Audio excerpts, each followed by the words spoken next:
All right, guys, welcome back to the third radio show. Got my friend Derick back on the show, and he's going to tell you some more lies. He's been sitting around and just writing up a lot of good ones for you, so be prepared for that. So have you seen the thing in the news recently? Which one? Yeah, exactly. Which one? That's a good. The 9-year-old girl, of course, very sad story. Which no way around it. It's an incredibly sad story. That girl's gonna have to live with that. And if you don't know what I'm talking about, there was a 9-year-old girl out west somewhere. I want to say it was around Vegas, something like that.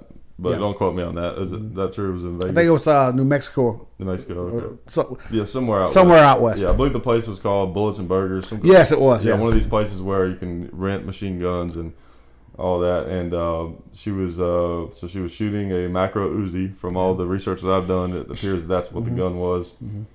And she accidentally shot her instructor, which is just an incredibly sad story.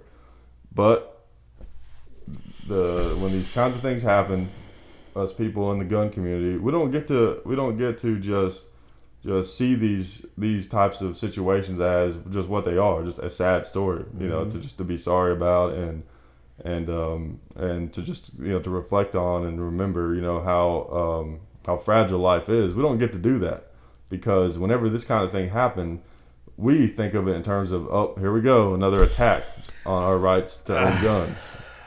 We don't get to take the time to really think about it how it should be thought about. It to us, it's an attack.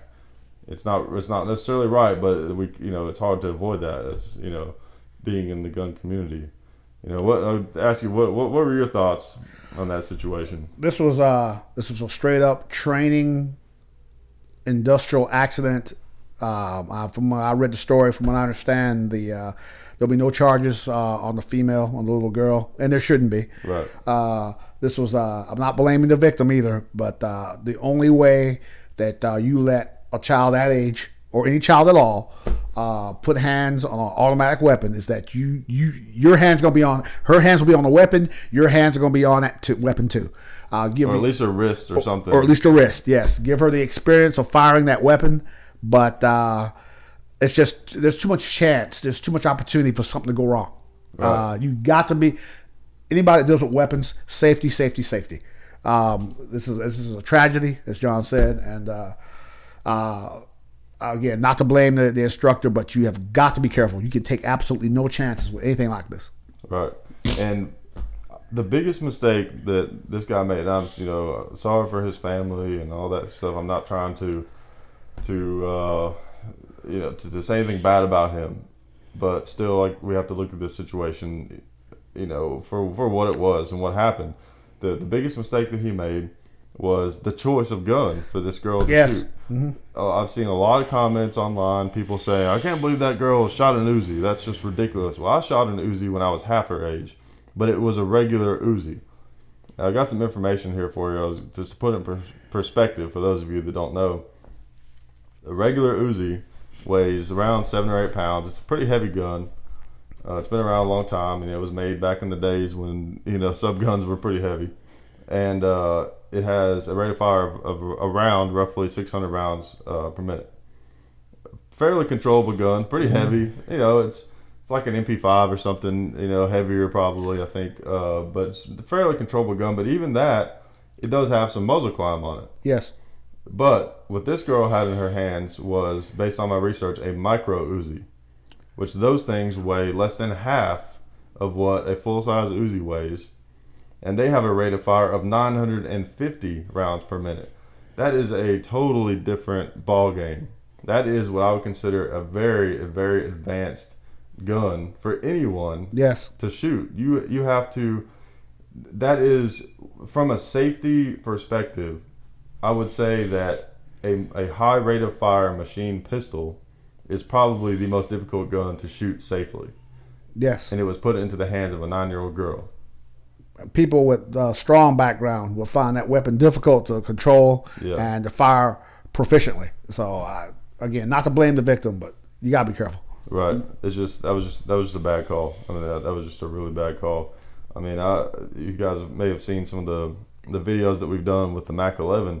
and that thing is only in 380. But it's a similar type of gun, and I really had to be on my P's and Q's when I shot that thing. I had to really bear down and be careful, because it has a potential to be unsafe, because those things will climb in the blink of an eye.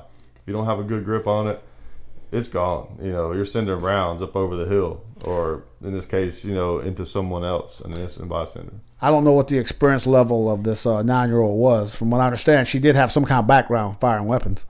I would think so. I would hope so. Her parents, I would think that her parents were probably gun people if they brought her to that kind of thing, but maybe not. But even so, they're trusting that institution. Yes, that institution is providing a service. Yes. Of people shooting fully automatics. Yeah. So it's their responsibility to make sure it happens safely. Yes, true. So it's just, man, I just hate it when stuff like that happens. For the families and all that. But then it's just more stuff for the people who would like to see us not have guns to use as evidence of why. It's ammunition for anti. If you'll excuse that pun. Yeah, it is ammunition for anti-gun people. Yeah, exactly. And I honestly, I almost hate talking about these kinds of issues, because it feels so insensitive to turn something tragic into a political argument. But it's the other side that forces you to be in that situation. Exactly. They'll use it as fodder for their point of view. And accidents happen every day. But we have to do what we can to avoid any kind of accident like this. And anybody out there that uses weapons, you use them as safely as possible at all times. Right. Yep, definitely. Well, some of you guys that have been watching the videos over on the Hickok 45 and Son channel may have seen that the video where I broke my AK, which can you believe it? An AK broke. I was stunned. He told me I was spellbound, people. Yep, and it brings me to another point that I want to talk about. Any gun can break. I don't care if it's a $4,000 Wilson Combat 1911. It has the potential to break. It's not likely. It's very, very unlikely, but it has the potential to break. Until John told me this, the only time I even heard of an AK malfunctioning is if somebody didn't seat the magazine correctly. Other than that, I couldn't think of anything offhand to go wrong with an AK. But it was who made that? Who made your weapon? It was a Century Arms. Okay, American made. American made Century Arms. Okay, yep. All right. Yep. Yeah, it shakes the confidence a little bit. It takes a little confidence, I have to say, in the American made AKs. Putin's over there going, see? Yeah. See? Exactly. He was probably watching that video.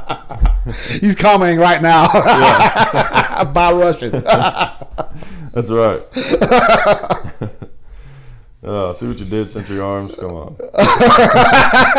You made us look bad.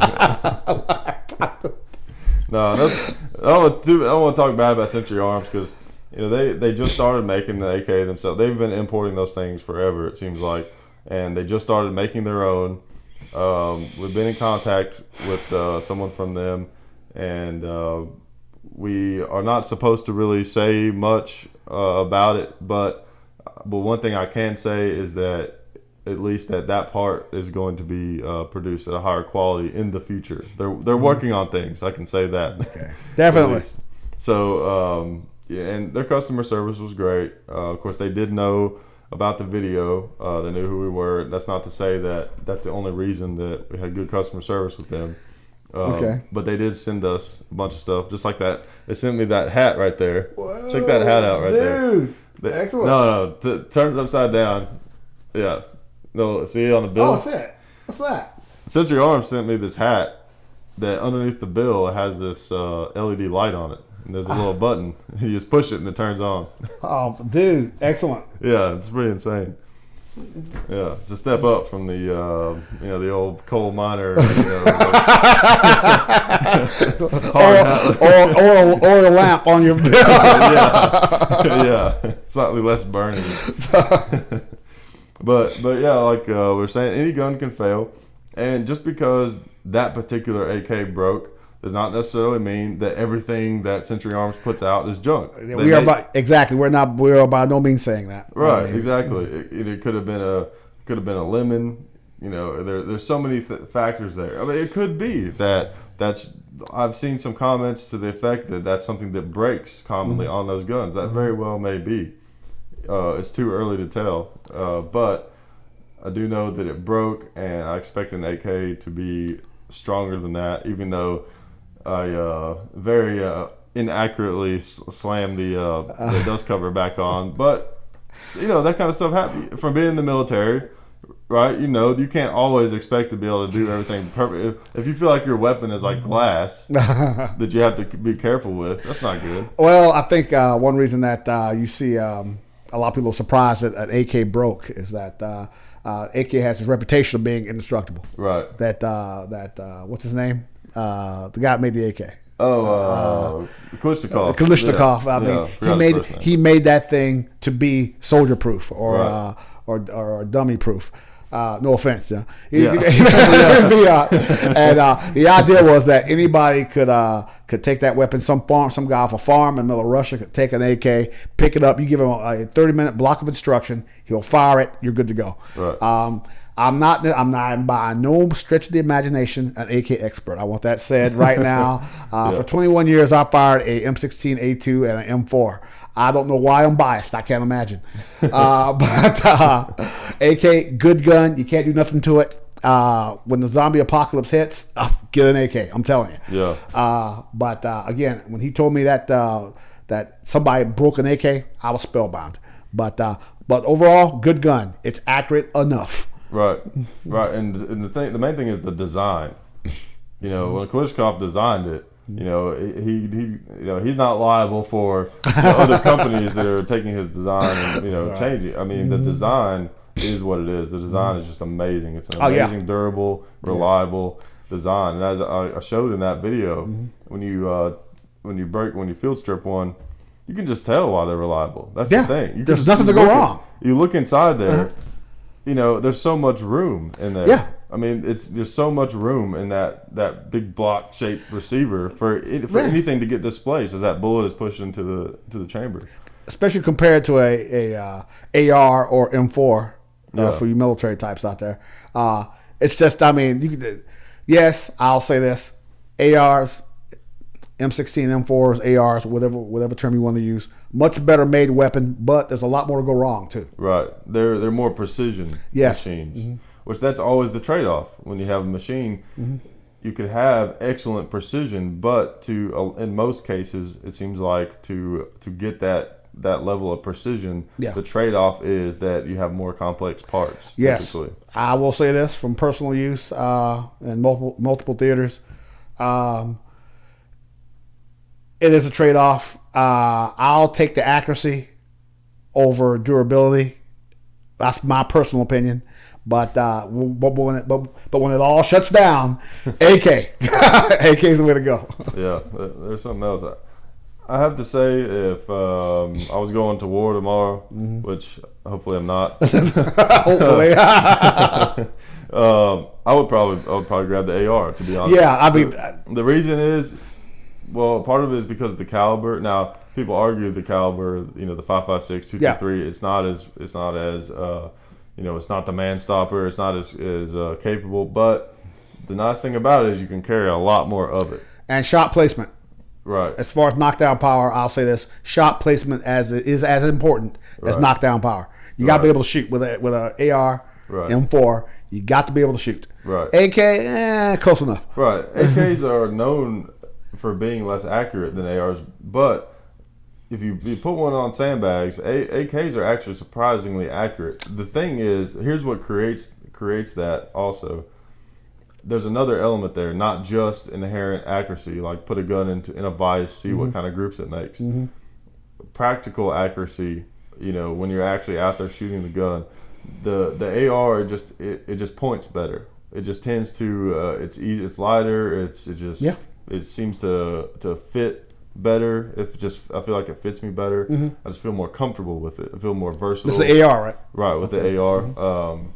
So in that sense, it's more accurate in a practical sense, even at closer ranges. I just feel True. more comfortable with it. Yeah, easier to handle, more ergonomically Right. available. And I'll say this: I think the Russians have learned.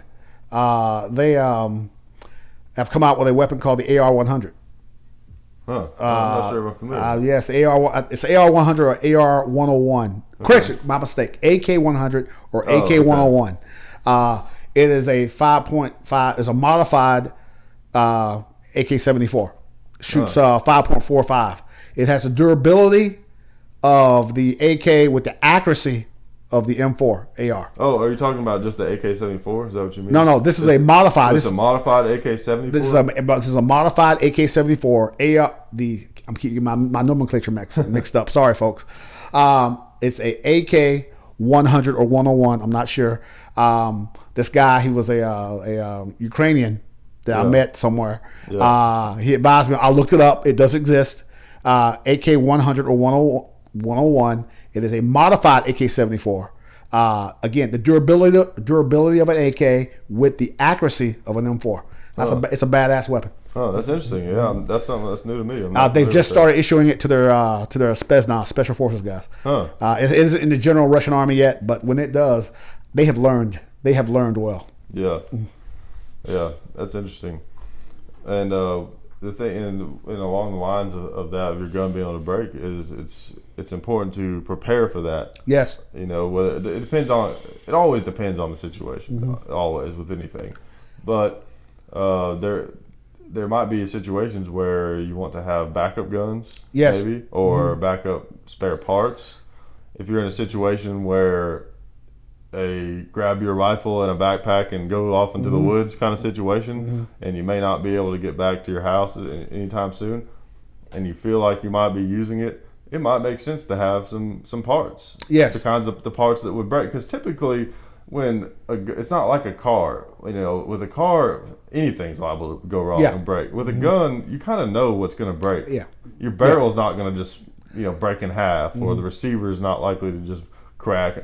I mean, that stuff can happen, but it's very unlikely. Usually it's some small part that takes a lot of abuse.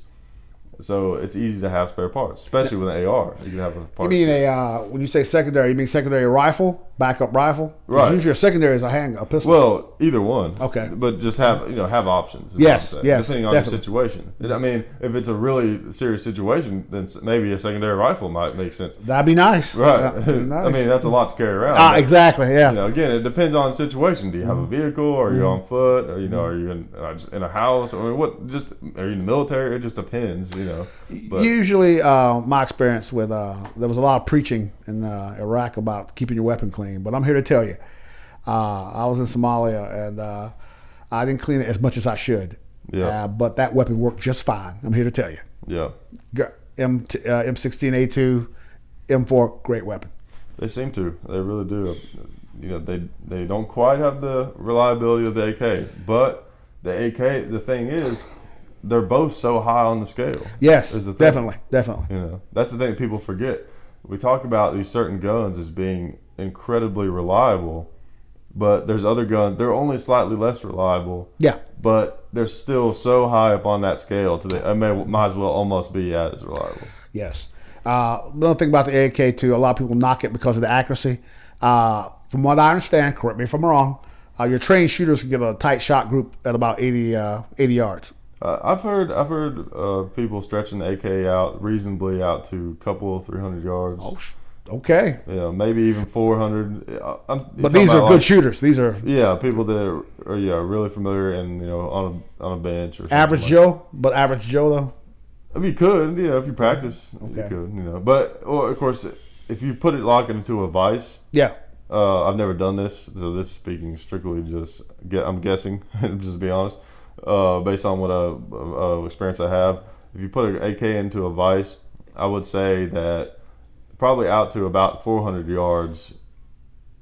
Once you got out to about 400 yards, you might start to notice that maybe I'm starting to reach some of the limits of this gun. Okay. Something like that. But now that's a vise. Okay. And like I said, the practical accuracy makes a big deal. Is a big difference, because while the inherent accuracy of an AK in a vise might be more than you would expect. Yeah. still, even at close range, the average person probably won't shoot an AK as well. Yeah. If you took a novice shooter and you put an AK in their hands and told them to shoot some targets or run some little drill or something, then put an AR in their hands, my guess is they're going to do better with the AR. Yeah, definitely. Just because the ergonomics, like you said, and recoil does play some factor in that. Even some of the Rusky guys I talk to, they say it's all about how you use it. Right. They'll say the same thing, that they will admit that the AR is better made. They'll admit that, but they swear by the AK in Russia. They call it Mother AK. Yeah. They swear by it, and they say though it's what are you using it for? Right. It's accurate enough depending on what you're using it for. Right. Another thing too, in some of these other countries, even if there was another gun that you maybe liked better, it kind of makes sense to have what everyone else has. Yes. Because then you have availability of parts, ammunition, ammo, a whole nother gun. It's good. Like, there's an advantage if you live in certain parts of the world to just kind of making yourself like the AK. Because they're just so available. Interchangeable parts. One part of an AK will fit another one. Most of them. I think there are some that aren't, but in most cases, All right. I've heard some people talk about there's certain AKs that the parts will interchange, but they're not as reliable because the tolerances are different. Yeah. One thing about AKs is there are so many different people have made them over the years. Czechoslovakian, Hungarian, Chinese. Right. It's just impossible to think that just all of them are going to be identical for the most part. Russian AK. There you go. Right. Yeah. Right. One thing I was gonna talk about is speaking of AKs. I keep thinking of the movie Goldeneye, where they're shooting up all these cars with AKs and all this kind of stuff. And for some reason, in the James Bond universe, bullets don't penetrate thin sheet metal; they spark off of them. That's right. that Mini Cooper, you're safe. That's right. So I thought maybe you could fill us in, on some of your insight to the difference between war and TV. Okay. Let's start out with don't hide if you're coming under fire. I'll say this from my personal experience. Number one, get down. Don't run around. Don't run drop down. Take cover. Yeah. Two, don't hide behind doors. You use that here in the law enforcement work.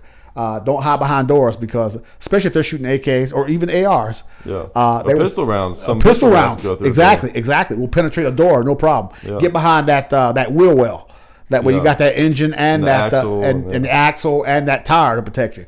Well, the tire's not going. The wheel part of the tire, not the rubber part, boys and girls. That's right. Rubber will not stop bullets, boys and girls. That reminds me. Just stop you short real quick there. My dad told me a story one time about there was this gun club that they used to go to, and they had a bunch of tires set up right around, like, as part of the backstop. Yeah. And the tires were mainly there just to catch maybe like little shrapnel, and things like that. They're good for that. But I can't remember if it was some guy had asked him or if he was messing with someone, but I remember him telling me that there was some guy there that thought that the bullets might be bouncing off of the tires. Okay. That they were going to shoot the tires, the bullets were going to bounce back. Okay. All right. It's rubber, dude. It's rubber. God, come on. Dude, come on. I think bullets go a little faster. I don't know. I think that dry rotted, weather beaten tire ain't much of a defense against a 7.62 by 51. I'm not sure. Yeah, bullets aren't going to be bouncing off the tires. But people watch TV and. Unfortunately, there are too many people out there that when they see something on TV or in a movie, they think it's real life. Right. Example, bullets, all that sparkling. You see people shooting cars in the movies. Yeah. All these sparks flying everywhere. Okay, folks, I'm here to tell you that many years ago, I'm dating myself. I was firing an M60, which is, I'm dating myself saying that. And they don't still use those? No, yeah, dude. No more muskets either. I fired on this old tank. And I put about 300-400 rounds into it from about 400 meters away. And there was no sparks flying off, And, you heard the pinging sound, yes, but no sparks. There's no light show, none of that. So, again, another TV movie myth. Yeah. Which we talked about something before. Tracers. Oh yeah. We understand that they're developing a one-way tracer, which I have no idea how they're going to do this, but tracers that you can only see if you're firing them. My experience, I've heard of low-light tracer, which for those of you who don't know, a tracer is a bullet that will tell you where your automatic fire is going. Right, because it's burning of magnesium, right? Yeah, in magnesium. the back of it. Right. Exactly. They have low-light tracer, which you can see under night vision goggles. But what they're trying to develop now is a tracer that you can only see if you're directly behind it, which can be scary if you're sitting somewhere, all of a sudden the ground starts erupting around you, and you have no idea where it's coming from. Yeah. Technology. It's hard to imagine how that would work. I know they have glow tracers I've seen where it's not the same way. It doesn't actually burn. It's this thing that glows basically on the back of the bullet. Low light, yes, low light. Yeah, okay. I guess so maybe something like that. It's hard to, but sometimes tracers, especially during the day, even good bright tracers are hard to see. Yes. It's hard to imagine that they could have something like that. Who knows? God knows what they're building out there, Area 51. Who knows? Oh yeah. We find out about it like 30 years later usually. So they had it for years, but you know the aliens told them it was okay to That's put right. it out there. That's right. Oh man. But yeah, let's see. What was there was something else I was gonna say about that. Something you always see in the movies. Oh yeah, explosions. Oh yeah, is another thing. Now of course, you've probably seen a lot of explosions being in the military, but my experience from what little I've seen of explosions, either on YouTube or in person, they're not as dramatic as they are dramatic, but it's not the way that they are in the movies. Yeah, it's not the big fireball, the big mushroom cloud of fire, guys getting blown. That is Hollywood myth. I was we're in Somalia, and the bad guys dropped the 81 millimeter mortar at the front of our hangar, and I think the real shock effect from explosions is the loudness, the noise. That's the real shock effect. To this day, I've never heard anything that loud. Which I want to say this too. Another shock effect of weapons is, again, the noise. When you go to the range or when you're shooting for practice or fun or recreation, you got earplugs in. So, it's not that big a deal. But if you fire a weapon without earplugs or someone fires at you and you're not expecting it, the shock effect, that's half your value right there. Yeah, and it's not just the vibrations from the sound that your ears interpret. It's also the vibration that enters your body. Yes. It has an effect. It's just like music has a vibrational effect on your body. The same explosion is the same way. Exactly. And again, one more time, one of the biggest effects of explosions is that shock value. Right. Again, you're sitting there not expecting a thing. All of a sudden, the 81 drops down. You're gonna be like, again, there's that moment that 3-4 seconds, and you're sitting there. Time stops. You're frozen. What happens? Again, no, like grenades don't blow people out of holes. They don't. A grenade. Your average guy can throw a grenade 30 yards. Your average soldier can throw a grenade 35 yards. And in the movies, like what's his name? Missing in Action. What's his name? Chuck Norris. Yeah. Every time he threw a grenade, it blew a guy 40 feet in the air. No. Okay. You know what? It'll kill anybody within 10, 15 meter radius, and it will wound anybody outside of that. That's what you want. That's the real effect. Again, I think that it can be deceiving. Right. Basic training at Fort Dix, New Jersey. Private Finch threw a grenade. And what did I want to do? Did I get down? Did I take cover after I threw it? No. I threw it, and then I wanted to watch it to see if it looked like the ones on TV, right? And next thing, my drill sergeant grabbed me by my helmet strap, pulled me down, pushed me into the ground. It went off. He jerked me back up by my chin strap and said, "Don't you ever watch that ever again." So, lesson learned. Yeah, that's funny. It reminds me of one of the funnier stories I remember hearing about, just kind of a lighthearted military story from training. Was an art teacher I had when I was in 5th or 6th grade, something like that. He had been in the military. He was like a 60 gunner, I think, on a helicopter or something like that. But he was telling me one time in training that they were on the grenade range. I can't remember if it was basic or not or what, but it was training, and they were throwing grenades. And there was some other guy that he was observing from a distance, and they were going through the whole motions of where I forget what it is exactly, but they like he's supposed did some command and they're supposed to like, hold the grenade, right? Yeah. And he told him, oh yeah, he wasn't supposed to pull the pin yet. Yeah, is what it was. You need a command to do that. Yeah, he neneeded a command to pull the pin. So he jumped the gun on that. This guy.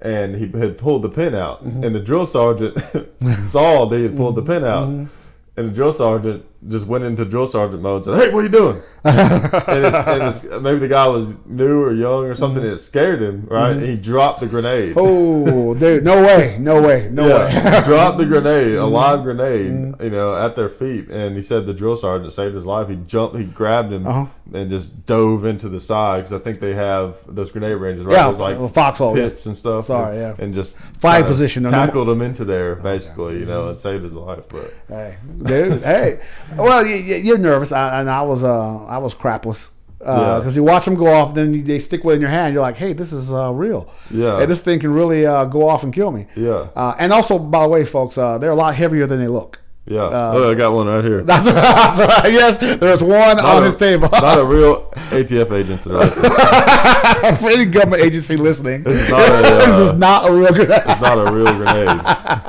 It has a hole in the bottom of it. It says made in Japan. Yeah. And it looks like a pineapple. Well, I'm not sure. Yeah. Yeah, not a real grenade. But it has a hole drill in the bottom, and it doesn't have the primer. It had the blasting cap. You have the blasting cap that goes down inside the casing. Right, it doesn't have that, but it doesn't have the spoon, the explosive on the inside. Yeah, they put TNT in them or C4? I believe it's TNT. I'm not sure. TNT, okay, something that goes boom. But it doesn't have, which I'm sure that adds some weight to it. This thing's pretty heavy. Yeah, and you're not gonna be carrying like 5 or 6 of them like they do in the movie. Hey, the most I've ever seen anybody carry was 2. Oh yeah. Hey. And in this world, throwing grenades, you worry about collateral damage, innocent civilians. You can't just they're in that building, throw a frag in there. No. Yeah. No. That is a big no now because if you injure anyone, any bystanders, any collateral damage, that could be bad. Yeah. It's the world we live in now. Yeah. So. Yep. And you run the risk of hurting yourself. I remember several years ago wasn't there a guy that was killed at Fort Campbell where he was walking out on the grenade range and there was a grenade that someone had thrown and it didn't go off because the handle stayed on or something, and you like I've heard versions of that story. Yeah. Versions of it. I took this individual that I know of. He was firing an 81 millimeter mortar, and the thing he dropped that tube, and then nothing happened. Yeah. And then the kid, 17-year-old, looked down inside the tube. Oh, man. Okay, not smart. No. Looked inside, nothing happened. Okay, he takes the tube, tilts it, spills the mortar back out on the ground, sets the tube down, picks it up, and then the sergeant. By this time, the sergeant saw him and said, "Throw it!" And he throws it, and just as it leaves his hand, it a partial explosion. It went off, but not at full power or whatever. But he lost one pinky finger. Oh man. So yes, these things are real. They are very dangerous, very effective. If something goes wrong, even I guess with a regular weapon, if you fire, you pull your trigger, it goes click instead of bang. Right. Put that gun down, and let's back off a little bit. Right. You want to. Yeah, exactly. You want to keep it pointed downrange for a while. Yes, definitely. You hear that click. Give it some time. And once you feel like you've had ample time, because a cook-off, I'm pretty sure, is going to happen. It's going to go ahead and happen. It's not the kind of thing that's necessarily going to take too long. It ain't going to be like an hour later. It shouldn't be. Yeah. No. And then also when it comes to a bullet, the main thing is you keep the gun pointed in a safe direction while that round definitely is potentially cooking. But once you eject it, you eject that round out, even if it went off at that point, it's very hard for that to be a lethal situation. Yeah. Because there's a misconception out there among people who don't know anything about guns that if you just have a bullet and it just goes off, that it's going to somehow fire that bullet. Yeah, exactly. Which defies all the laws of physics. Basically what you have is a very thinly walled brass bomb is basically what you have. So worst case scenario, you might get some brass fragments in your leg or something like that. So yeah, just Yeah, in that situation, just keep pointing down range for a little bit, give it a minute, eject it out, kick it aside, Safe and secure weapon, you should be fine. Right. But very rare event too, by the way. That's a very rare event, but it does happen. Yeah, I was shooting with some friends one time, and I saw this guy was shooting a Jennings, which is known for being like one of the worst guns manufacturers out there. And I think it was I can't remember if it was a 380 or a 9 or something like that. And he pulled the trigger, and it was one of those deals that goes click, and he turned around to look at us to be like, "What's going on here?" And then pow, and we were all like, "Okay, we're not shooting that gun again." Yeah. But not what you want. As far as I'll tell that story later. Never mind. Go ahead. Okay. All right. Let's see. Was there anything else we were going to talk about on that? We talked about the explosions, how they don't have the fireball. And they're not Hollywood unrealistic portrayals of that. But it's a movie. Yeah, it's a movie. I get it. With a movie, you have to dramatize things. Yeah. Because the one thing too that to look at both sides of it, which I give Hollywood a hard time sometimes for just getting stuff so wrong in movies. But you also have to understand that when you're telling a story, you do want to embellish it enough so that they can understand how you felt. Because if you went through an experience and you just tell them what happened, they're not going to fully understand the gravity of that experience. So you're not going to lie to them, but you have to kind of embellish it just a little bit so that they can, because you want, the whole point of telling the story is you want to be able to share that experience a little bit with that person. Exactly. Emphasize the intensity. Right. Exactly. Yeah. So if you're in a situation where there's explosions going off near you, that's an intense situation, but if you looked at it, you might think, "Oh, it didn't look so bad." So you kind of in a movie, you downplay it. You're like, Normandy, come on. It wasn't even fire. Come on. Normandy, Saving Private Ryan, it wasn't that rough. Yeah, it was nothing. MG40, 1,500 rounds a minute. Come on, how bad could it be? Come on. Yeah, exactly. Come on. So you get sometimes I get it. Hollywood, they throw in some stuff like that to kind of make it to really act, because it's entertainment after all. Yes, definitely. Is the thing. And then when it comes down to the sparking bullets, really that's more of a budget thing. It's a lot easier to have sparking bullets than it is to have actual bullet holes. Which I've said for years, Hollywood needs to hire me as like a guy on the special set effects guy. Because I've had this idea for years, and I don't understand why they don't do this. This would be so simple. Almost every time in a movie, you're watching a movie, and you see a bullet go into wood, someone shoots wood especially, it's always an exit wound because it's an explosion. Yes. So whenever everyone knows if you've shot wood before, it makes a pretty clean hole the size of the bullet. Yeah. And especially with a big old slow 45, and it's always the westerns where they'll shoot a door frame or something, and then it like splinters out. Of course. Well, here's the thing. Here's what I don't get. All they would have to do to make that look realistic, or maybe they don't care. That's the thing. They probably don't. Well, your average guy don't know this. Yeah, But all they'd have to do to make that look realistic would be take a drill, right? Drill a hole that's reasonably the size of a bullet, right? Drill a hole out where the bullet hole is going to be, and then put your charge in there, your little explosive device that they use, and then cover it with some kind of putty. Yeah. That whenever the charge goes off, that putty basically disintegrates into like a dust. Right, and then paint back over it so that when you're looking at that door frame, you can't even tell that it's there. But then when you hit that charge, that explosion goes off, that disintegrates that filler in that hole. It leaves that nice clean hole that you drilled, and you've got yourself a realistic gunshot. I saw something about old 30s Hollywood. Good idea, but in the 30s, they actually shot real rounds. Oh yeah. At these actors. I was like, dude, that's realism. That's realism. There's a movie called, what was it? Not White Heat. It's a Cagney movie. Public Enemy. Okay. Public Enemy. There's a part in there where Cagney's walking down the street, and the bad guys shoot at him, and you see a bunch of Thompson submachine gun rounds hit above him and stitch the wall. They really shot at him. Those are real bullets. And they showed some post-production stuff, and they had a guy with a Thompson. They had Cagney walking down the street, and there was a guy above him with a Thompson shooting above his head. Jesus.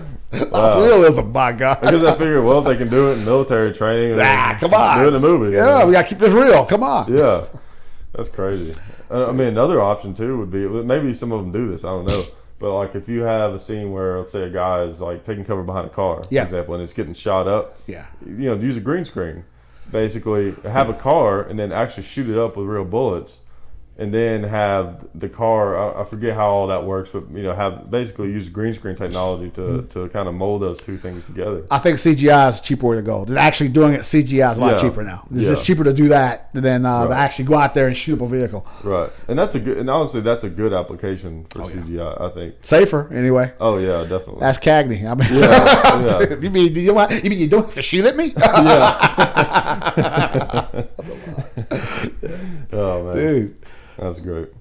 One other thing we're going to talk about is now that the gun community has gotten so big. I mean, it's just amazing. If you could go travel back in time to, let's say, 2005 and compare the gun community in 2005 to now, it is insane how much bigger it is. It is like doubled or tripled in size. It is a different world. It really is. I think a lot of that's due to the anti-gun people. Yeah, it's due to certain events that we all know about that have happened between 2005 and now, whether they're political or tragic. They have changed the gun community in just a dramatic way. I mean, it's just insane, and I hate that it's on the backs of these tragic events. Unfortunately, some cases, some of them are political, some of them are just purely political situations, but some of them are tragic events. I hate that that's happened, but it's still, the fact remains, the gun community is totally different than it was 10 years ago. I mean, just dramatically different. And because of that, there are so many just new people out there. And one message I want to kind of get out there to some of these new people, based on my experience, this is kind of an opinion that I formulated, is while training is important, there's a lot of great training schools out there now. A lot of these have popped up, especially recently, because there are so many new people. Yeah. Everything that in life kind of comes down to balance. Yes. Every I don't care what it is, but everything that I've thought about, every idea, every avenue of life, when you really think hard enough about it, the realization that you come to is that balance is where it's at. Balance is what you want. And the same thing is with training. I think there are people out there that while the training is important, they're not balanced enough. They overemphasize it. They overemphasize on the just strictly the physical aspect of training. And there are also people out there that will make you feel like you shouldn't even have a gun unless you've been through all these training courses, which is not true. Which is not true. Not true at all. Now, those are great. Like, if you have the money and you have the free time, I'm sure I've actually never been through one. I will at some point, but I'm sure they're a lot of fun. I'm sure there's a lot of great things you can learn. Yeah. But the point I would like to make is the greatest tool that you can give yourself costs nothing. And that is your mindset. Absolutely. Mindset is everything. Training is important, but you need to be emotionally where you need to be at to use a weapon effectively. When and if, hopefully not, you ever have to use deadly force, which I'm sure that John wants to advocate responsible gun use. Right. Responsible gun use. And that part of that is proper mindset. Right. I can't see the term that I think we talked about last time. The kind of person that the P with a gun. Yeah. Don't be that guy. Yeah. Don't be the gun nut. Don't be the wussy with a gun. Right. Don't be that guy. Be the responsible, law-abiding citizen, armed citizen. That's what you want to be. Right. Don't be a lot. The first step, right? When you're your first time gun buyer, don't be a liability to other people. Yes, definitely. Honestly, that comes before your own personal safety. Don't be a liability to other people. Absolutely. Don't hurt other people. Absolutely. And then worry about your own safety. Don't hurt yourself. Be safe with your guns. Be, like you said, be responsible. Absolutely. My experience out here with the law enforcement thing is that you meet a lot of people out there who they just a gun's like a security blanket for them. They just like having it. Right. They don't train the way they should. They don't become proficient. They don't really know about the weapon. They just like having it there. Right. But from my experience, a lot of those people don't really intend to ever use that weapon. which is probably a good thing. Yes. That's probably a good thing. But if you're going to have a weapon, then be responsible enough to get the training that you need. Don't go overboard. You don't need to hit the range every weekend. Yeah. No, if that's your thing, yes, more power to you. Yeah. But I think there's like a kind of a misconception that's kind of evolved out there in the new gun community that you have to do that. And that it's like, oh, I've been to more training class than this other guy, so that means I'm a better No, it doesn't. Honestly, the training aspect of it is a pretty small part. It's the mindset. Exactly. Is what it comes down to. If it does, you could have all the training in the world, but if you're not emotionally prepared for a life-threatening situation, whether it involves a gun or not, you're going to handle it badly.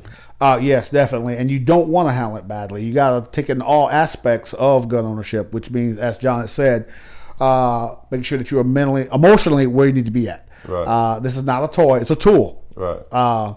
And you need to use it just like that. It's a tool that you learn how to use that tool properly. And remember, you have this thing for your safety and the safety of others. Right. Never, never, never forget that. Right. And take time, run scenarios in your head. Your mind is like a bank. Even if you can't retrieve the information on your own, it's still there. Everything that you've ever seen or heard or felt, it's in your head. And at that moment where you need it most, it will come out. But even if you can't retrieve it right now, it doesn't mean that it's not there. It's not going to help you. So running scenarios in your mind, possibilities, what would I do in this scenario if this happened, or how would I handle this issue, or how, like, what steps can I take to start suppressing my ego, and all exactly. Ego. Great point. I want to say this too. A couple of years ago, I heard there was a active shooter up in the Northwest somewhere, and there was an armed citizen in the mall. That was taking cover, and this active shooter walked right past him. Yeah. The permit holder had his weapon, had a guy in sight, but then didn't fire on him. Yeah. And that goes back to proper mindset. You can shoot all the targets you want. Right. It's not shooting a target is not using deadly force against another person.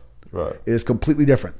I think that mindset, frame of mind, I'm going to protect myself and others if the situation requires it. You got to have that again, let's overuse that word, mindset that you need to have to do what you have to do when you have to do it. Right. Now, if you don't, then you'll do what this guy did, which is just safer to do nothing. Right. Now, how many people were injured because this individual that could have made a difference didn't? Right. You don't want to be that guy. Right. Not at all. And if he had thought about, this is strictly hypothetical, but if he had thought about that situation before, if he thought about what would I do if I was out somewhere and someone was shooting a bunch of people and he didn't see me, didn't know I had a gun, what would I do? How would I handle that? And really thought about the implications of that and all the different possibilities. Yes. I bet you he would have handled that situation differently. Exactly. And I think you can get the confidence that you need to use your weapon appropriately, lawfully, by knowing the law. When is it appropriate? When is it legal to use deadly force? Right. I think maybe it could have been he just wasn't where he needed to be at. Right. Or he didn't know what the law we was. There, we don't know. You're right. We don't know. We don't know. Exactly. But I think my opinion, personally, if you know the law and you know yourself, you won't have a problem. Right. And arm yourself with information first. Exactly. More important, almost as important as the weapon you have. Information, legal, otherwise. Right. It's just like you don't, if your parents teach you or whoever it is how to drive a car before you ever have a car. Yes. They don't just say, "Oh, here, have a car." Exactly. It's the same thing, but it's more of a mental thing. I'm not saying that you shouldn't. You could take that as you need to have training before you have a gun. That's not what I'm saying. Mm-hmm. Honestly, you need to train yourself mentally before you have a gun. That's the main thing. It's not just about being at the range and firing. Right. Not. It's more than that. Right. You have to know yourself. Right. You have to think about it. It's important. So basically, mindset training is good. Yes. Training is committing actions to muscle memory. Basically, is what training is. Mm-hmm. For the most part. Definitely. And that's important. But muscle memory, those things are still tools, and those tools are operated by your mind. And if your mind isn't where it needs to be, those tools are going to be useless. They might as well be locked up in the shed. Exactly. There's this individual that we're aware of that supposedly he goes to the range and fires like 3,000 rounds a month. Yeah. Personally, I don't know how you do that. Yeah, I hear those kind of numbers all the time, and I just think, no. I mean, I don't know. I rarely buy it whenever someone tells me that, because I know what it takes to fire 1,000 rounds. It takes a long time. A long time, and short of an automatic weapon, and even then, you can't burn out the barrel. And if you're just gonna melt the barrel, off, then yeah, I guess you could. And supposedly, if this individual is firing that many rounds, that means absolutely nothing. That this individual was the most passive person I've ever met too. Yeah. So you shoot a bunch of rounds, you got a bunch of weapons, but what does that mean? Nothing. Might be a slightly better shot. But yeah, maybe. Yeah. And that's not under pressure. That's not under duress either. Right. So you never know. So don't be that person. Yes, training is important. We can't say that enough. Right. But at the same time, being emotionally psychologically, you need to be where you need to be at. Right. Don't be that gun nut. Right. Another thing too is a lot of training. They take all these measures. Now, just to be clear, I've never been in combat before, but I'm a person who thinks about things, and I feel that this is still a valid opinion, regardless of my lack of combat experience. One thing that I know that they try to do a lot in training is they try to simulate stress. Yes. And I'm of the opinion that life and death stress is incapable of simulation. No, nothing. You're right. Absolutely. There's nothing that's going to simulate actually being there. Right. No matter how realistic the training may be, you can have all the live fire training you want. It's not the same as knowing that there's a real person out there doing their damnedest to kill you. Right. It's different. It's different. Different it is. World. It is. I mean, there's no do-overs, no reset. No, what's the word I'm looking for? What's another word for do-over? Whatever. Respond. I don't know.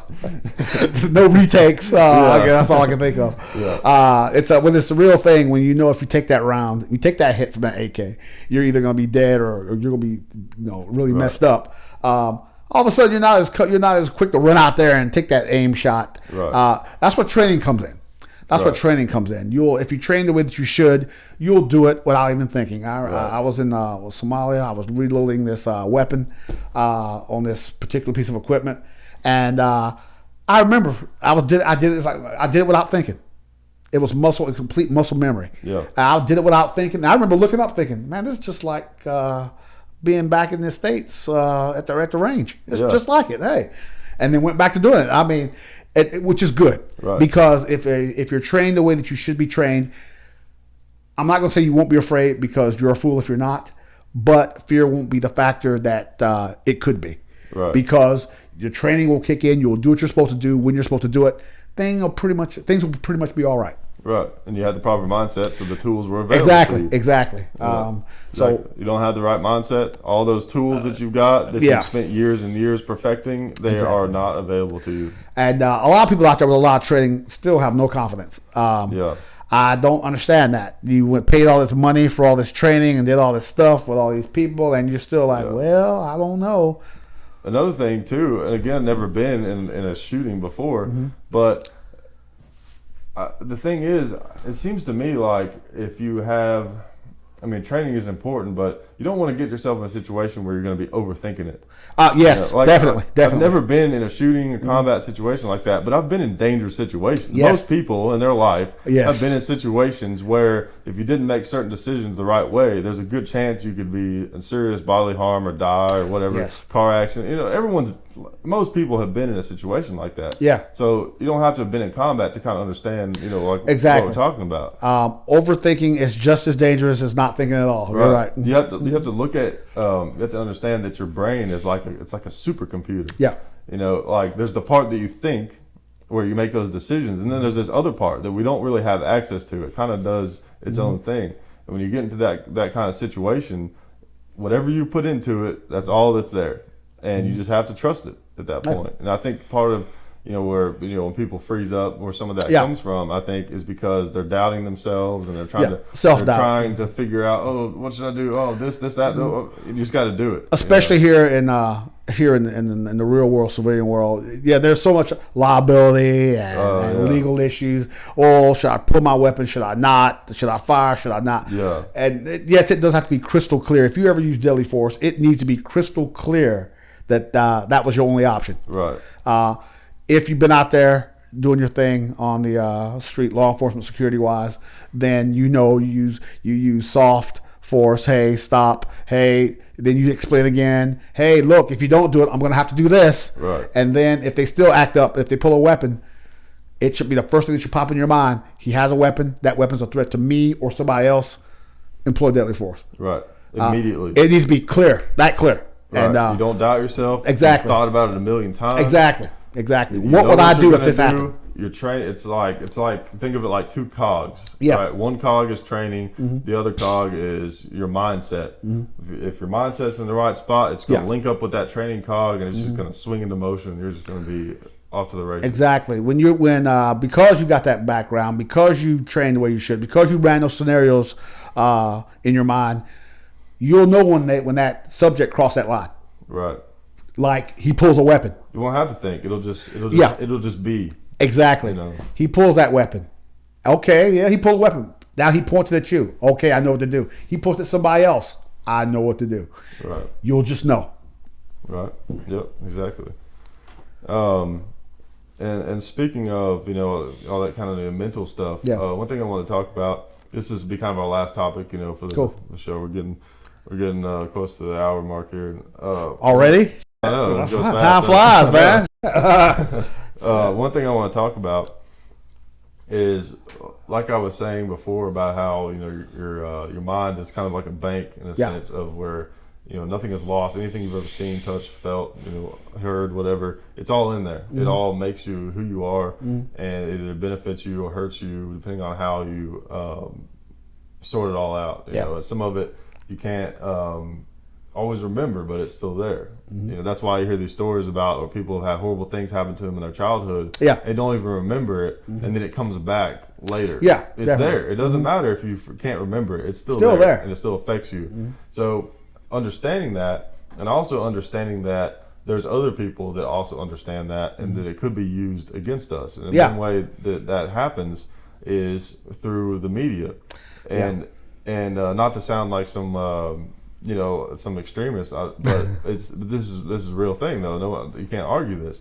If as a gun person, you have to have noticed that when you watch the media, in most cases, there are a few exceptions out there, but in most cases, guns are only depicted as either being used by criminals or the government.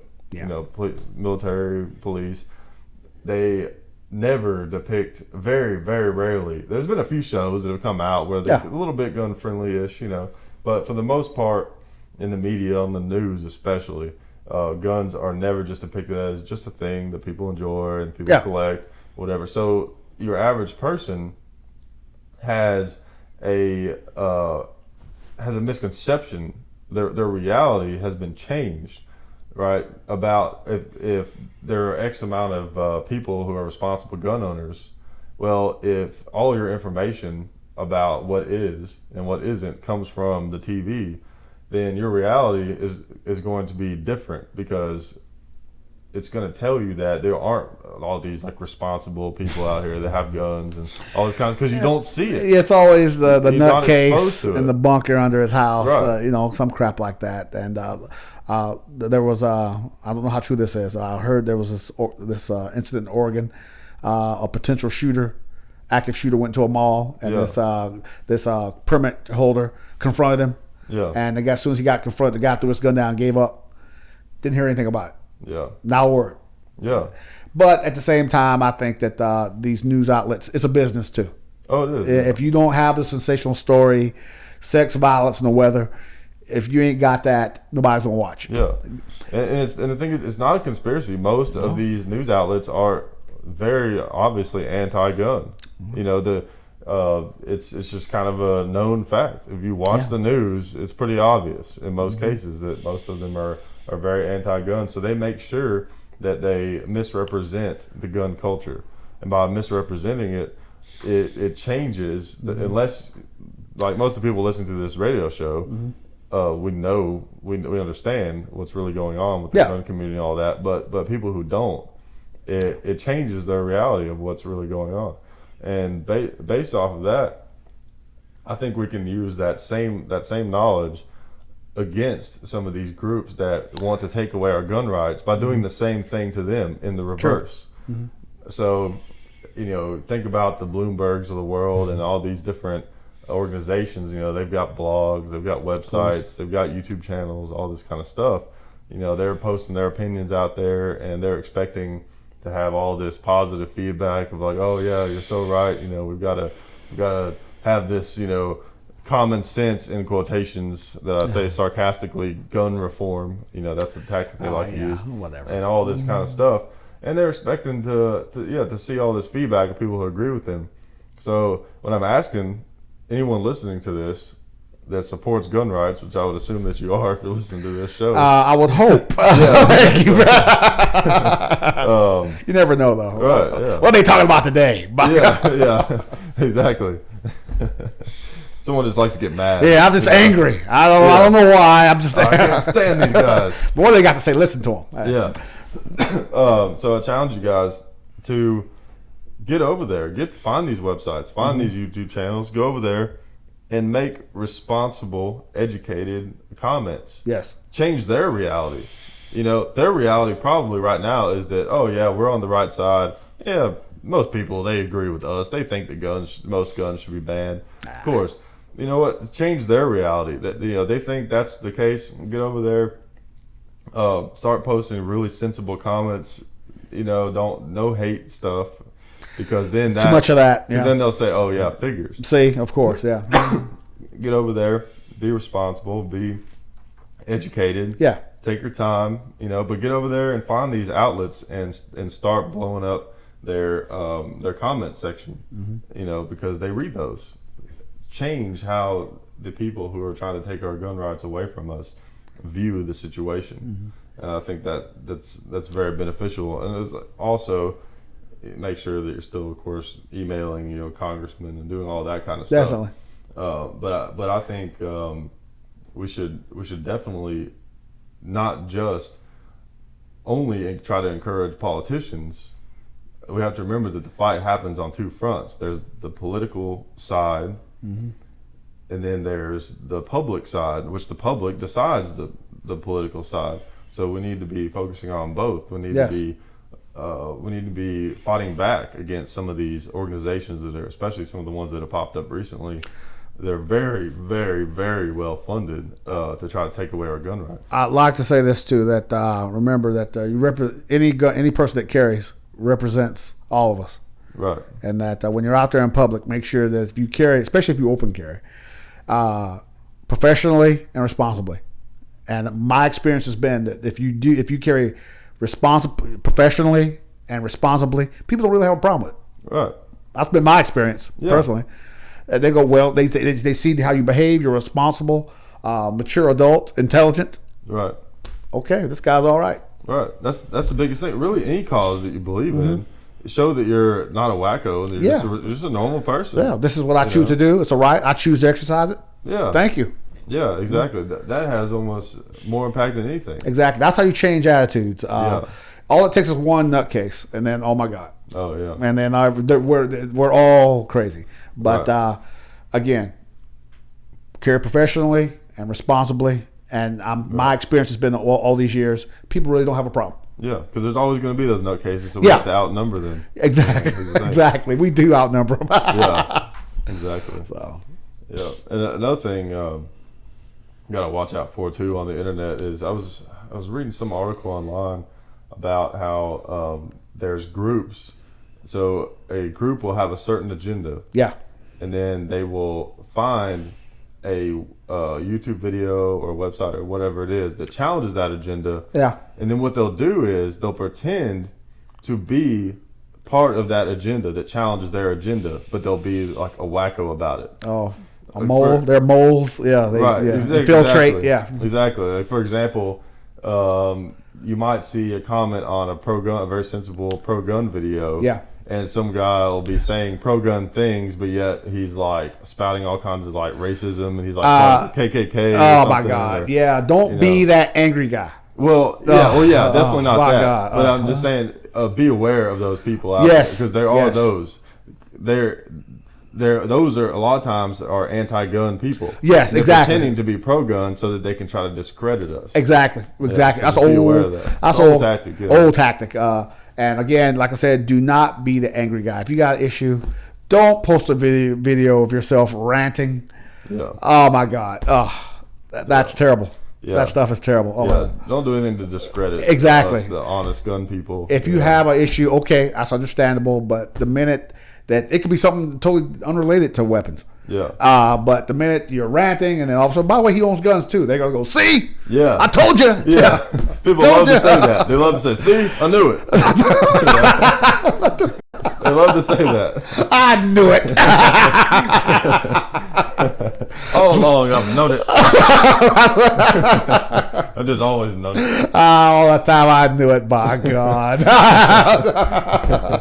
Yeah, don't be that guy. Yeah. And but that's people are notorious for that. They'll have their own axe to grind. They'll go on TV. They'll go on the internet, make a video, ranting, and then is that an AR back on the wall behind it? Oh God. Yeah. Okay, we're done. Yeah. So don't be that guy, please. Yeah. I said I was going to cut it short, but I thought of one more thing that I wanted to talk about. When it comes to that whole issue of representing our rights and all that kind of stuff, because if you own guns, we're all in the fight, for our gun rights, and we should all look at it that way. One thing that's important, I think, I don't think that regardless of what you believe about anything, I don't think anyone should ever be afraid of ideas. No. Ideas can't hurt anybody. No. And you should always, to truly know how to defend something that you believe in, you shouldn't be afraid to question it. No, exactly. So even when it comes to gun rights, which is one of my most cherished beliefs among many that I have, I will occasionally even question it myself on purpose, and intentionally I will do that. And I challenge anyone, whatever it is, whatever sacred beliefs that you have, it's just a healthy thing to do. Yes. Question it. Look at yourself in the mirror. Think, is this really something that I believe? Why am I so adamant about this? Is it something that I believe because other people have told me, or because it's popular, or because I want to fit into a certain crowd? Yes. Yeah. And most times that's not the case, but you should do that because just in case it is, it's important to do that. And it's healthy to do that. Right. It's healthy. Right. It's healthy. And then in the case of guns, that's something that I've done, and it's helped me to be a better debater with people. Exactly. Yeah. I understand my beliefs. I understand why. When someone challenges me, it's not I don't have an empty argument. Exactly. You know why you feel this way, and this is why I do this, why I feel that way. It's a real, I won't say faith. Oh my God, don't say that. It's a real belief. It's a culture. Right. It's a way of life, and it's been that way since for 40 something years now. Yeah. I mean, come on now. Yeah. But you're right. Yeah, the thing I always come back to, I think about things like, okay, guns are dangerous, right? Definitely, yes. Guns are dangerous. Maybe, let's say hypothetically, if we somehow could, get rid of all the guns or limit guns that have a higher potential to be dangerous, then maybe the world will be safer. Let's entertain that possibility. Right now. Yeah, right. Well, there's one major problem with that. You can't even get drugs out of prisons. Yeah. What makes you think that you can get guns, which can't be detected by dogs, away from people, especially in a country with two borders? And it's just, if you believe that less guns would make our country safer, fair enough. But how can you expect to do that? It's not realistic. It's just not. It's not real. First of all, I don't believe that less guns would make it safer. But if you did, that's a reasonable opinion. Well, yeah, I understand. Yes, but it's not achievable. It's just not achievable. And then people will say, "Oh, so we shouldn't try. Well, how about responsible behavior? I think we got a better chance of making things safer if we emphasize responsible behavior and appropriate repercussions for people who do not exhibit responsible behavior. Right. Enforcing the laws we already have. Thank you. Let's do that. And the counter to that, which I've heard before, the counter to that argument would be like, oh, well, maybe we should decriminalize rape then, because you can't totally eliminate that. Well, here's the difference. With guns, if you can't eliminate all of them, then it has no effect. Yep. Literally, the only way that would have any effect is if you eliminated all of it. Yeah. So it's a totally different thing. Yes. Since you can't eliminate all of it, with something like some type of assault, of course you've got to try to limit as much as you possibly can. Definitely. But limiting it totally and limiting it mostly, like, that's not that big of a difference, But when it comes to guns, if there's any guns out there, then that means anyone who has them has a severe advantage over anyone else. That's the big difference. So since we can't get rid of all of them, then we might as well have them to protect ourselves, because they're going to be out there and then people could use them against Britain us. and Australia have tried to eliminate weapons, which they're illegal to have, but they're still there. Right. In their country. Knives are knife violence in Britain is just as big as gun violence is here. Yeah, that's the number they never tell you. They always say, gun violence is bigger in this country. They don't tell you about just the violence number. Yeah, exactly. But knives are just as bad. Yeah. So, honestly, I'd rather be shot than stabbed. Oh my God. Let me flip a coin. I don't know. Yeah. It just depends on circumstances. Where am I getting stabbed? I don't know. So, after that scene in Saving Private Ryan, I was kind of like, no, thanks. I don't want to get stabbed. Yeah, it's real nice and slow. Yeah, but, I think, again, if we have to personally enforce the law, we do. Enforce the laws we already have. Right. No knee-jerk reactions. No, ban them all. No, that's not going to happen. Yeah. No, that's not going to happen, period. Even the people number one, it will require a constitutional amendment, which is not going to happen. Right. It's just not going to happen. Yeah. Let's don't get upset. Let's don't sound crazy. Let's do the right thing the right way. People will see by your example that, you know what, there are bad people everywhere. Some of them have guns. Right. So another argument they'll try to throw at you is they'll say, like, oh, so you think no limits? We should be able to have bazookas. I didn't say that either. Here's the thing. Here's, I think, a good way to put it. I think we should have reasonable weapons to protect ourselves from reasonable situations that we could be in. And I feel like rifles, regardless of the capacity, it's irrelevant. Yeah. Is that you don't need a bazooka because it's not reasonable that a tank will try to come break down your doors. More than likely. As far as we know. Right. For now. For now. It's not. So far. Exactly. Oh God. So that's the thing. It's all about reasonable. Okay. It's reasonable to want a rifle that holds 30 rounds, 50 rounds, 100 rounds, because it's reasonable to think someone else could have that. Yes. That's the thing. So it's very reasonable to want that. Yeah. And so, I can't cover all the different arguments right now, but basically the main point I just wanted to make there was, one, don't be afraid to question even your most sacred beliefs. Yes. And especially question gun control. Question whether there should or shouldn't be gun control. Question that. Try it. If nothing else, it's just a good exercise. Yeah. Just to do it. It really helps to it's a good exercise in keeping your ego in check and all that kind of stuff. But try to look at it objectively, like, maybe gun control would work. Think about it in those terms. It sounds crazy. I know you didn't expect me to hear me ever say that, but just think about it, because when you do, unless I can't imagine anyone challenge right here to question it, and then they decide, maybe I am for gun control. Well, it depends on what you mean by gun control. Well, yeah, but the reason that I think it's important to do that is because it gives you much more ammunition for when these people try to get you on something. You've already thought about it. I've seen, as far as your anti-gun people, I've seen that this 100 times. They're anti-gun until they're victimized. Then all of a sudden they're pistol packing. Right. Or sometimes when they get victimized, they They don't think of it in those terms, which is just insane to me. They think of it in the terms of like, oh, because these guns are illegal is why this was able to happen to me here. I would say that same guy that robbed you, would he have been so quick to do it if he thought you were packing? Yeah. I don't know. Exactly. I don't know. Would he? I don't know. Yeah. Another thing too is it seems like people, one of the fundamental flaws that lead to all this talk of gun control is people seem in our society more and more seem to favor safety over freedom. Oh my God. It seems like. Yeah, you know, right. Safety for who? If the ultimate goal in life is to live the longest, safest life possible, okay. If you think that's answer me this question, okay? Which would you rather have, if in this hypothetical scenario, if you had a choice between a life where you could live for 300 years, right? 300 years. Oh, make it 500 years. God, screw it. What the hell? 500 years, but you had to stay in this room. It was the size of a room. It was boring concrete walls, like a prison cell basically, and you ate bland food the rest of your life. But you could live 500 years, or you could live for 10 years, and you had ultimate abundance and freedom to do whatever you want, go anywhere you wanted, you know, eat anything, any food you wanted, just absolute, just a beautiful life. Which one would you pick?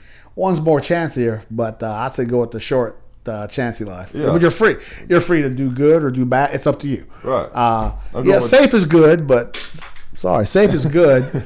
I'm breaking stuff on the set. Yeah. Safe is good, but you lose something.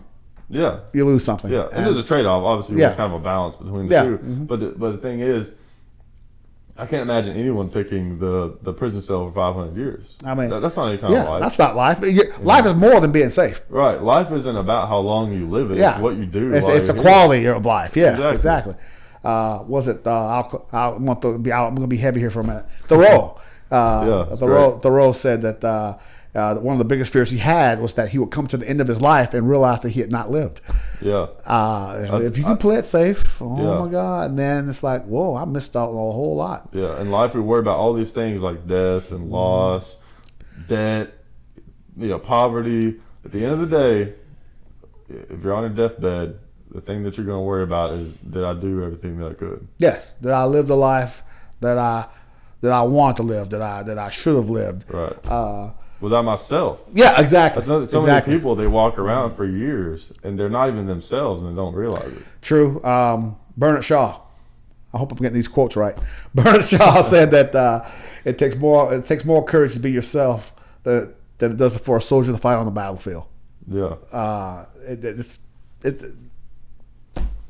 too hard. It's too hard. Yeah, it comes down to that no one can do it perfectly, but everyone should try.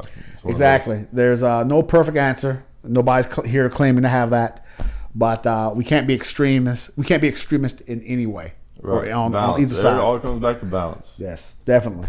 So. Well, all right. Well, I want to end the show on a story.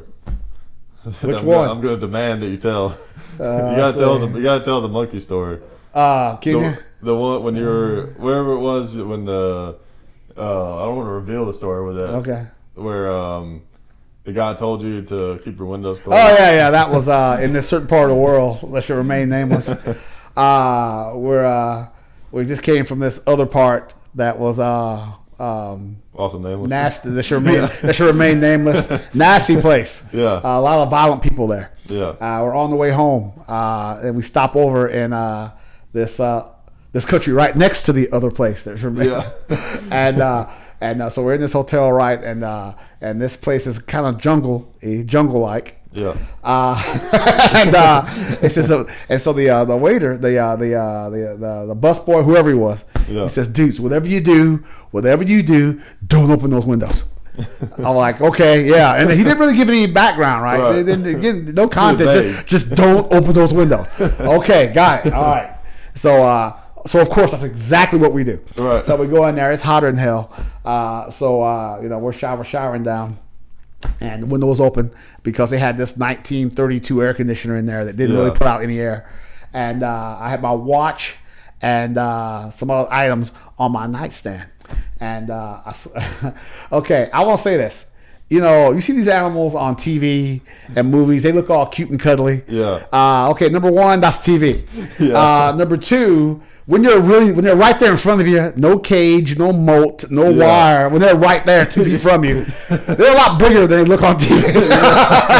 They're a lot bigger. Yeah. And I think I saw like a rhesus monkey. That's the closest I can compare them to. Yeah. They're not small. They're like like 3 or 4 foot. They're like 4 foot, 4.5. They're like hunched kind of. Right? They're not. But when they stand up, they're like almost 5 foot. They're big. Yeah. And with fangs too. So these are not cute, cuddly little monkeys. So I'm sitting there, and I come out of the shower. All of a sudden, this primate swings through, my window, lands on my bed. I'm naked except for a towel. What am I gonna do? What am I gonna do? You have your 1911. Yeah. That's right. I was totally unarmed. Yes, they caught me slipping. Yeah. So I'm sitting there, and this primate goes over there. Yeah. I don't remember what species it was. Yeah. But They're just big and very primal. big, hairy, strong, ape-like. I don't know. Yeah. I'm in a towel. Yeah. I'm in a towel. What am I gonna do? So he goes over there, snatches up my watch and my necklace. Did he snatch up your watch? Yeah, I don't know. She. I don't know. Oh. I didn't get that close. But the monkey did. The ape did. Yeah. the primate, whatever kind it was, snatched up my valuables and out the window. Right upstairs. What am I gonna do? What's he gonna do with it? Yeah. He's gonna sell it. I had this image of this trained monkey that goes up to hotel rooms and snatches valuables and goes back outside and sells them on the street. Yeah, I think they made a movie about that. But I couldn't be mad.